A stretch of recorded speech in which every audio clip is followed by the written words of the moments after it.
it's Doris with all the books. I made it through my first day back after fall break.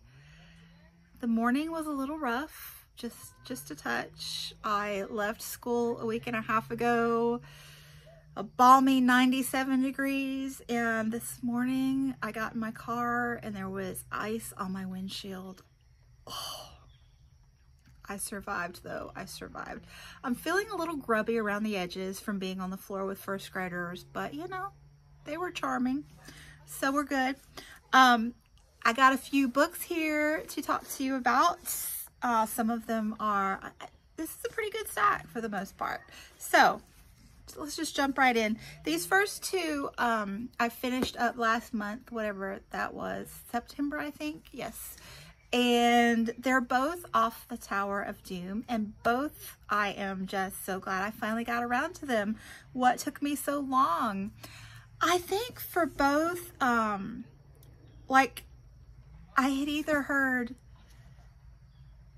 well, let me just tell you, this first one, My Lady Jane, I think the storyline, I just didn't know enough, which rarely happens. You know, usually you know too much, but with this one, it's a historical fiction based on Lady Jane Grey's 9 Days on the Throne.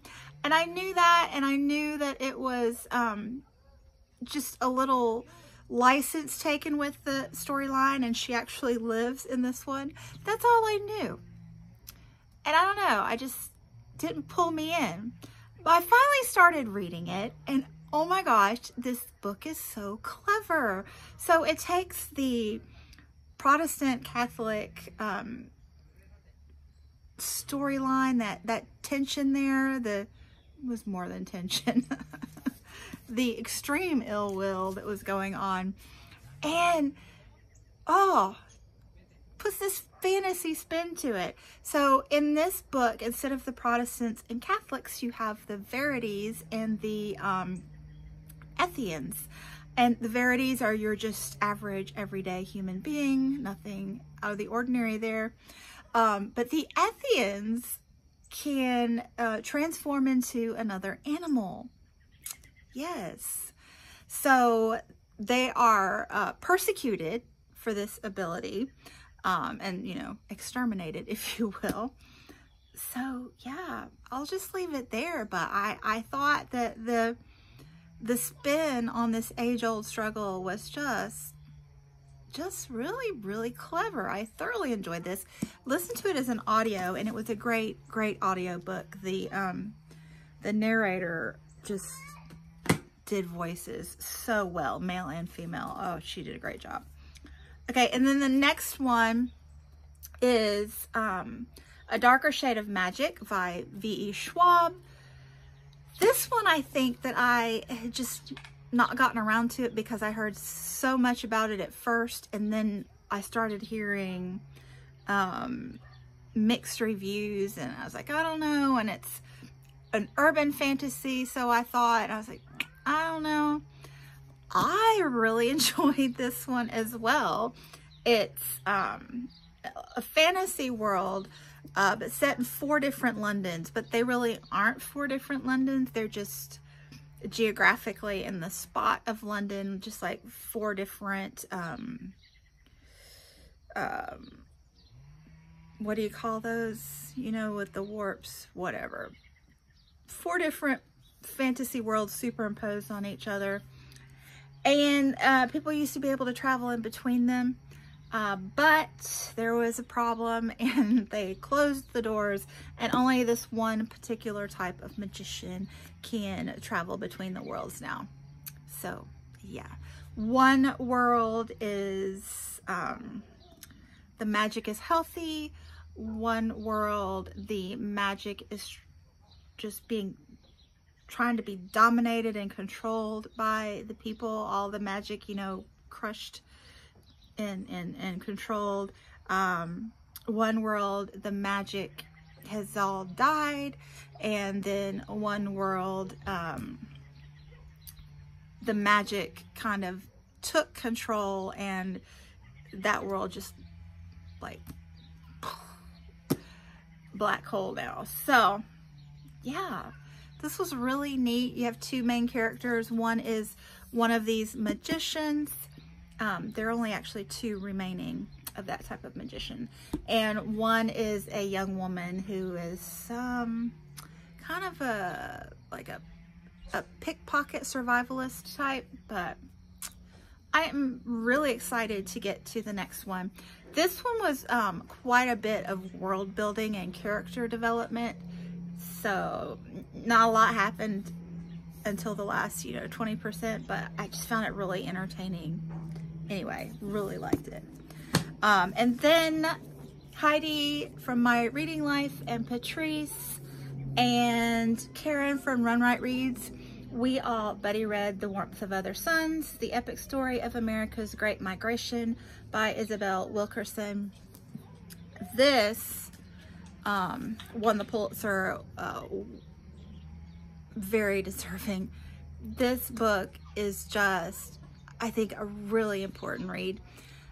I think for, I would love to see it taught, at least portions of it, in, high school, university settings. It's just that good. It probably is in some colleges, or maybe AP courses, but if you're, outside of the States and you want just an overview of the segregation narrative in the States, I think this is an excellent choice for that. It's just, the woman did an amazing amount of research to write this book, and just the three characters that she chose to focus on, it was just so brilliantly done. One is a cotton sharecropper in Alabama, and they end up moving to Chicago. One is a middle class, his father's a principal in a black high school in Louisiana, and he ends up migrating to California. And then one is kind of lower middle class, I guess, hardworking blue collar parents, and he was able to attend 1.5 years of university before his dad told him he needed to go to work. But he was working in the orange groves in Florida, and ended up in New York. And so you have these different starting and ending locations, and also these different socioeconomic spectrum, and really great book, a really important read. It did the last, it's like a 500-page book. The last couple hundred pages were a little bit not as interesting in places, just slightly. And she also had a few places in the end where she didn't realize she was repeating herself or didn't care. I don't know. I mean, that's my minor thing. But overall, this book was just such a good contribution. Sorry, I didn't tell you the premise, but it's the great, well, the subtitle does, is the Great Migration from, the late 1800s all the way up through 1970 of blacks in the South moving north and west to escape racism. So great read, really great read. Then we have a little bit of a blip here. I read The Girl from the Other Side by Nagabi. This is a manga, and it was cute. It was fine. The artwork is really gorgeous, I think. I just don't tend to like these graphic novels and mangas that are just stories. I really love historical timelines told through graphic novels, but I don't know, something about this format doesn't engage me with the stories. It was fine. I mean, you might like it if you like manga, but and then I read Severance by Ling Ma. I read this with Valentina. and neither one of us got on with it. I think this was, again, expectations. I was going into it thinking or wanting more of the apocalyptic disease narrative. I'm really into that. And that was just like a little seasoning on the story. This was more, I think it was supposed to be a commentary on modern society in the current age. I don't know. I wasn't buying what she was trying to say, if she was trying to say anything about that. There were some neat parts, like the parts with her parents and the immigrant narrative. I really enjoyed those 2 chapters. But overall, I've just, you know, I don't know what she was trying to say. I think she was trying to say something about consumerism and, I don't know, the millennial attitude. And, you know, I think people are the same here today, yesterday, and tomorrow. So it just didn't speak to me. Then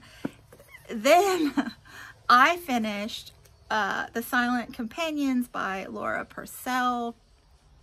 Wow, this book is sharp. If you are looking for the perfect spookathon read, Spooktober, this is the one. This book, I was reading the last 100 pages at night and going, oh, it's so scary. So the premise is, this is set in, was it the 1800s? It was a while back anyway. But I think it's Victorian. I read this with Britta Bowler and Terry B. I think it's a Victorian time period, actually. But it's set in this old house where these wooden figures, these painted wooden figures, are kind of spooking the place up real good. But the creative part to this, the brilliant part to this, is that Laura Purcell weaves all of those spooky things together. The psychology, the paranormal, the mystery, whodunit, and what are they doing storyline. She weaves all these 3 concepts together so effortlessly that I think this book would just appeal to so many people. You really don't know. You really don't. I mean, I figured out what was happening about 50 pages from the end, and she tricked me a couple times after that, like, not fully, but she made me doubt myself. But I was really creeped out. I just thought that this was exactly what I wanted to read in October. Highly recommend. I really can't recommend it enough. It was just a really entertaining read. Highly entertaining. And then finally, I have finished The Princess and the Goblin by George MacDonald. This is a Victorian read. This is a Victorian children's novel that I read with Kate Howell. It's about a princess and a goblin and another guy, a boy that he's a miner, the little miner, there he is, that helps out, saves the day, but the princess saves the day as well. I mean, it's a cute storyline. There are a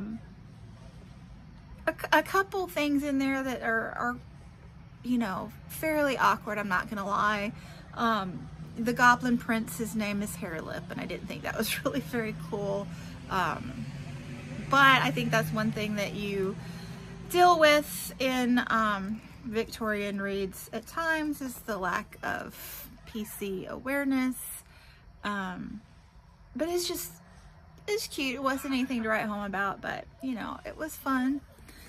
So yeah, that is what I have finished thus far, but I feel like I'm back in the groove. I'm on to the things I'm reading right now, and I think this momentum will carry me through and I won't get slowed down during the work week like I have been. We'll see. Anyway, thanks so much for watching, and I'll be back soon. Bye.